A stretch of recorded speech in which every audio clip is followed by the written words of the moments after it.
comme par exemple la location meublée classique, qui est niche fiscale, hein, quand vous investissez en LMNP, donc en nom propre, en meublé, eh bien vous avez une imposition beaucoup plus intéressante que si vous faisiez de la location nue.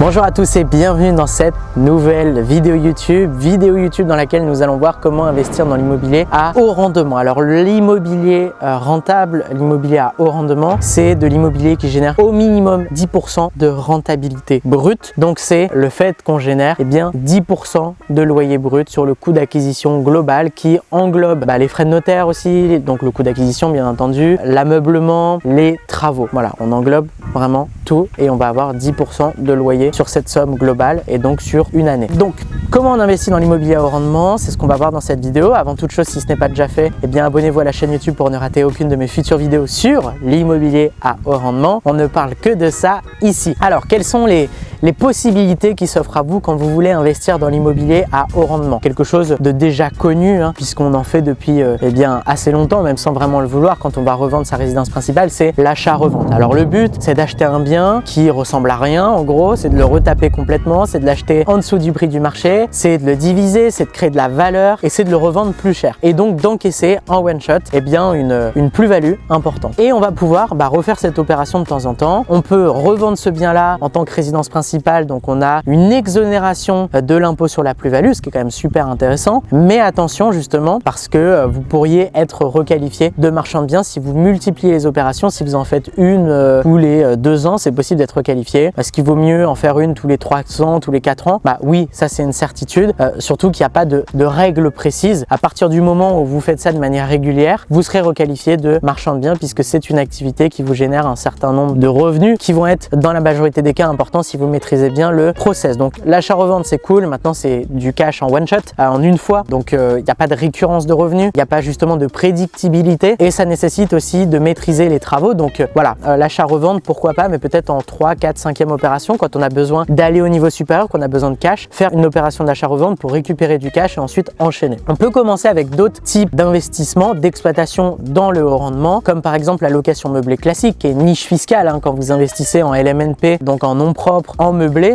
vous avez une imposition beaucoup plus intéressante que si vous faisiez de la location nue. Vous louez plus cher alors que le coût des meubles mobilisés n'est pas si important que ça par rapport à ce que vous allez générer en plus. Vous avez plus de demandes, donc vous pouvez être sélectif dans le choix de vos locataires et puis surtout vous pouvez partir sur différents types de location, donc de la multilocation et on va y venir juste après. Par contre, vous avez une liste de meubles à respecter. On peut partir du coup sur de la colocation quand on fait de la location meublée, ce qui est quand même assez intéressant. On achète un appartement qui va faire au minimum 2 chambres et qu'on va transformer en 3 chambres. Le but c'est d'avoir au minimum 3 chambres puisqu'une colocation de 2 chambres n'est pas rentable, je vous l'assure. 3 chambres, 4 chambres, 5 chambres. On a des clients qui font des colocations sur des 8 chambres, 9 chambres, mais il va y avoir plusieurs cuisines, il va y avoir plusieurs salles de bain, il va y avoir plusieurs toilettes, voilà, donc c'est limite du co-living en fait, c'est même l'étape d'après la colocation et la colocation c'est vraiment rentable. Pour vous donner une idée, un bien à 130 150 000 va facilement générer entre 1200 et 1400 euros de revenus mensuels, donc ça vaut vraiment le coup. Après vous avez la location courte durée, donc là le but c'est d'aller cibler des travailleurs en déplacement, d'aller cibler des touristes, d'aller cibler justement des voyageurs, des personnes qui seraient là pour de la moyenne durée, qui seraient là pour des déplacements professionnels par exemple, qui seraient là pour visiter, qui seraient là pour les vacances et de louer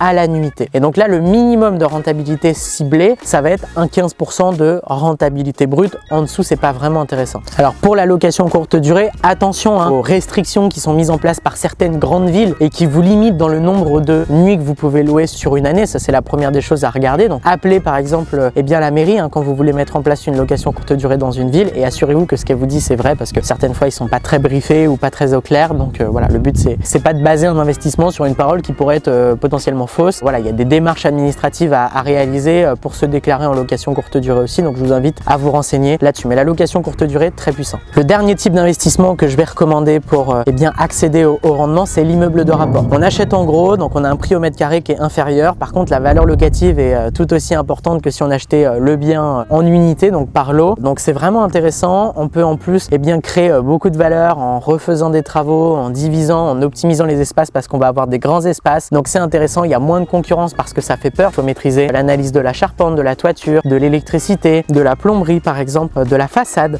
qui sont dans la majorité des cas non maîtrisés par l'investisseur immobilier lambda. Donc l'immeuble de rapport vraiment très puissant, que ce soit pour développer son patrimoine patrimoine, ça c'est la première des choses, mais aussi pour tout de suite générer du gros cash flow puisqu'on part sur des montants plus importants. Et comme on est sur des montants plus importants, et en plus je vous le disais il y a de cela quelques secondes, il faut maîtriser tout plein de composantes qui font que ça rend l'opération complexe. Moins de concurrence égale du coup moins de personnes qui se positionnent sur le bien pour les négociations, donc des négociations plus intéressantes et donc plus de rentabilité, plus de cash. Derrière vous pouvez très bien revendre à la découpe par exemple. Alors dans des petites villes ça vaut pas le coup, mais dans des villes qui commencent à être intéressantes ou qui gagnent énormément d'attractivité, pourquoi pas. En tout cas voilà, l'immeuble de rapport c'est pour moi un gros levier dans le levier de l'investissement immobilier rentable. Donc en conclusion de cette vidéo, ce qu'il faut bien comprendre c'est qu'il y a différents types d'exploitation et que chaque type d'exploitation est intéressant. Il suffit simplement de définir vos objectifs et de voir en fonction de votre situation. Un immeuble de rapport à 400 000 € alors que vous gagnez 1 300 € par mois, ça sera pas adapté. Par contre, partir sur une petite colocation, une petite courte durée, pourquoi pas. Donc à vous de définir vos objectifs, à vous de voir en fonction aussi de votre situation, de simplement mettre en place la stratégie la plus adaptée à tout cela et d'optimiser chacune des étapes de ce processus pour avoir un rendu qui est tout simplement explosif, puisque la rentabilité de vos biens se fait à l'achat et ça il faut vraiment pas l'oublier, et vous allez garder potentiellement votre bien pendant des années voire des dizaines d'années. Donc attention à ça, mettez de la conscience là-dessus sur chacune des étapes et sur le fait de bien les réaliser. Si vous souhaitez justement réaliser ces étapes sans accroche et sans aucun problème en optimisant